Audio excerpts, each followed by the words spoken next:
এই রেখা দুইটি যদি এখানে মিলিত হয় তাহলে কি হয়? কোণ উৎপন্ন হবে। কি হবে? কোণ। কারণ এই দুইটি রেখার একটা শীর্ষবিন্দু, এটাকে বলে শীর্ষবিন্দু, এখানে একটা কি উৎপন্ন হবে? কোণ উৎপন্ন হবে। আচ্ছা, এই কোণটা কত ডিগ্রি বলো তো? 90 ডিগ্রি। কেন 90 ডিগ্রি?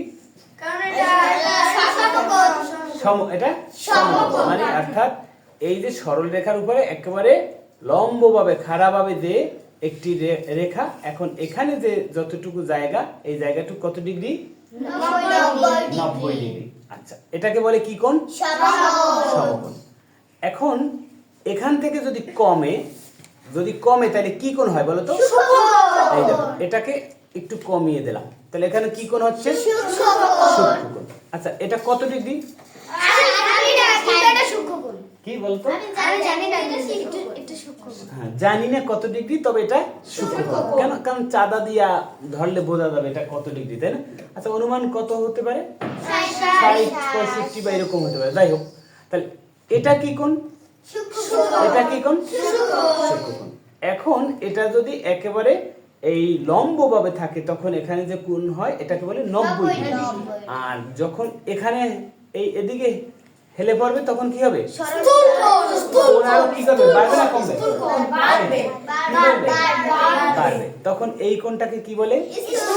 স্থূলকোণ। তাহলে এই কোণটা কি? এটা সরল কোণ হচ্ছে? এটা সরল কোণ হয়েছে?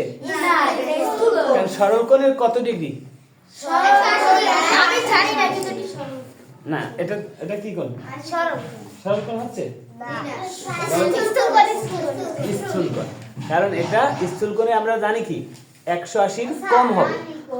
বলো বলো, এটা কি কোণ? স্থূল কোণ। আচ্ছা, এটা যদি একেবারে সমান থাকে তাহলে এটা কত ডিগ্রি? এটা কত ডিগ্রি? কিভাবে 180 ডিগ্রি? দেখো, এই দেখো, এই, হ্যাঁ, এখন দেখো। আচ্ছা, বলো বলো, নিশ্চয় বলো। এখানে 90 ডিগ্রি, এখানে 90 ডিগ্রি, 90 90, তাহলে এটা কি কোণ? সরল কোণ। আচ্ছা, তাহলে এটা কি কোণ? এটা কি কোণ?